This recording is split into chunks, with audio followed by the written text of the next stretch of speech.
Iklim adalah jalannya suatu keadaan cuaca atau keseluruhan dari gejala-gejala cuaca di daerah tertentu sepanjang tahun dan dari tahun ke tahun.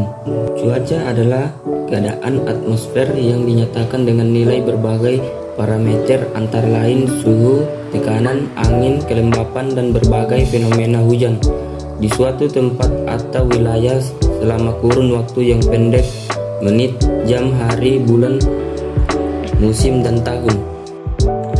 Unsur-unsur iklim dan cuaca. Yang pertama, radiasi matahari atau surya. Radiasi surya merupakan unsur iklim utama yang akan mempengaruhi keadaan unsur iklim cuaca lainnya. Nah, perbedaan penerimaan radiasi surya antar tempat di permukaan bumi akan menciptakan pola angin yang selanjutnya akan berpengaruh terhadap kondisi curah hujan, suhu udara, kelembapan dipsi udara, dan lain sebagainya. Yang kedua, tekanan udara. Tekanan udara adalah tekanan yang diberikan oleh setiap satuan luas bidang datar dari permukaan bumi sampai batas atmosfer. Lalu, faktor utama yang mempengaruhi perbedaan tekanan udara adalah temperatur udara. Daerah yang mendapatkan panas terus-menerus merupakan daerah yang mempunyai tekanan udara minimum, sedangkan daerah yang panasnya kurang bertekanan maksimum. Ketiga, suhu atau temperatur udara. Temperatur udara adalah derajat panas udara. Nah, alat untuk mengukur temperatur udara adalah termometer. 4. Angin. Angin adalah udara yang bergerak. Udara bergerak dari daerah yang bertekanan maksimum ke daerah yang bertekanan minimum. Angin terjadi akibat adanya perbedaan tekanan udara. Alat untuk mengukur kecepatan angin adalah anemometer. Jenis-jenis angin dapat dibedakan menjadi dua. Yang pertama, angin tetap, yang meliputi angin barat, angin timur, angin pasat, dan angin antipasat. Yang kedua, angin periodik, yang meliputi angin muson. Angin muson adalah angin yang setiap setengah tahunnya bertiup berganti arah. Angin muson dapat dibedakan menjadi angin muson laut dan angin muson darat.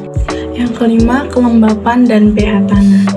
Kelembapan udara adalah banyaknya uap air yang terkandung dalam udara.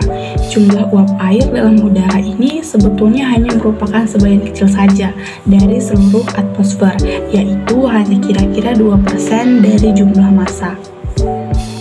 Lalu yang keenam ada awan. Awan terjadi akibat adanya proses kondensasi dari uap air. Awan yang mencapai permukaan bumi disebut kabut. Awan adalah kumpulan titik air atau kristal-kristal yang halus di atmosfer. Awan merupakan kumpulan partikel air yang melayang-layang di udara, sedangkan yang dekat dengan permukaan bumi disebut kabut. Yang terakhir ada hujan. Hujan adalah peristiwa jatuhnya titik air dari atmosfer ke permukaan bumi secara alami.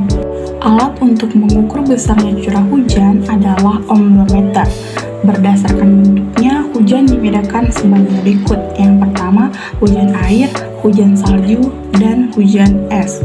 Sedangkan berdasarkan proses terjadinya, hujan dibedakan menjadi yang pertama, hujan orografis, yaitu hujan yang terjadi di daerah pegunungan.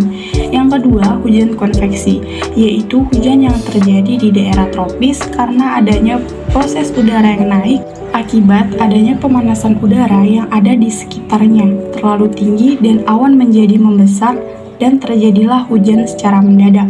Yang ketiga, hujan frontal, hujan yang terjadi di daerah front yang disebabkan oleh pertemuan dua massa udara yang memiliki temperatur yang berbeda.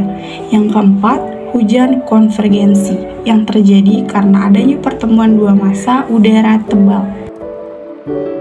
Gejala-gejala cuaca. Gejala cuaca adalah serangkaian gejala alam yang terbentuk karena temperatur, kelembapan, dan tekanan udara. Gejala-gejala cuaca terbagi menjadi tiga. Yang pertama itu ada kilat, guntur, dan petir. Terjadi karena adanya beda potensial antara awan dengan bumi atau dengan awan lainnya. Bisa terjadi karena tiga hal, yakni uap air, ketidakstabilan, instabilitas udara, dan mekanisme pengangkatan massa udara. Yang kedua, kabut. Kabut adalah awan yang turun mengenai dataran dapat membahayakan manusia dan jarak pandang manusia. Kabut sendiri terbagi menjadi dua, yaitu kabut radiasi dan kabut advokasi. Yang ketiga, awan. Awan sendiri adalah kumpulan massa air yang kemudian berkumpul di atas permukaan bumi. Manfaat iklim dan cuaca dalam kehidupan sehari-hari. Berikut ini manfaat iklim dan cuaca dalam beberapa bidang kehidupan. Yang pertama, di bidang pertanian. Dengan mengetahui informasi cuaca dan iklim, maka akan membantu petani untuk menentukan waktu tanam dan jenis tanaman yang sesuai untuk ditanam. Yang kedua, di bidang perhubungan atau transportasi. Faktor cuaca, curah hujan, dan kecepatan angin sangat menentukan dalam dunia perhubungan, terutama untuk melancarkan sarana transportasi seperti pesawat terbang dan juga kapal laut. Sebagai contoh, penerbangan di daerah beriklim tropis biasanya tidak senyaman penerbangan di daerah beriklim sedang, karena di daerah beriklim tropis udara selalu lembab, banyak ditutupi oleh awan sehingga penerbangan relatif terganggu. Yang ketiga, di bidang pariwisata. Faktor cuaca dan iklim berpengaruh pula terhadap bidang pariwisata, seperti cuaca cerah, banyak cahaya matahari, kecepatan angin, udara sejuk, dan sebagainya sangat berpengaruh terhadap pelaksanaan wisata, baik wisata darat maupun wisata laut. Yang terakhir, pemanfaatan iklim dan cuaca dalam bidang industri. Industri tidak lepas kaitannya dengan iklim. Sebagai contoh, suatu pabrik kertas tidak mungkin didirikan di daerah dengan iklim dingin. Semestinya, agar kertas tidak rusak, maka pabrik kertas didirikan di daerah yang iklimnya panas. Di Indonesia sendiri masih banyak industri tradisional yang masih memanfaatkan kondisi cuaca, khususnya industri yang membutuhkan panas matahari, seperti industri genteng, batu bata, dan kerupuk. Perubahan iklim dan dampaknya. Perubahan iklim adalah berubahnya kondisi fisik atmosfer bumi, antara lain suhu dan distribusi curah hujan yang membawa dampak luas terhadap berbagai sektor kehidupan manusia. Perubahan iklim ini dapat menimbulkan dampak negatif di bidang kelautan dan perikanan antara lain. Ekosistem.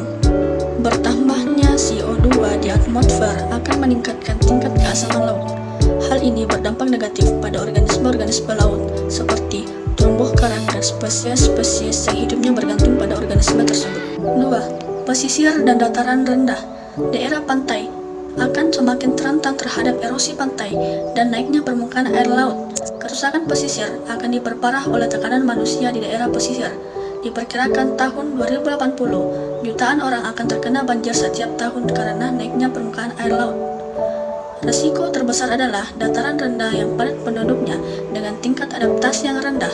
Penduduk yang paling terancam adalah yang berada di delta-delta Asia dan Afrika, namun yang paling rentan adalah penduduk di pulau-pulau kecil. 3. Sumber dan manajemen air tawar. Rata-rata aliran air sungai dan ketersediaan air di daerah subflora dan daerah tropis basah diperkirakan akan meningkat 10-40%. Sementara di daerah subtropis dan daerah tropis yang kering, air akan berkurang 10-30%, sehingga daerah-daerah yang sekarang sering mengalami kekeringan akan semakin parah kondisinya.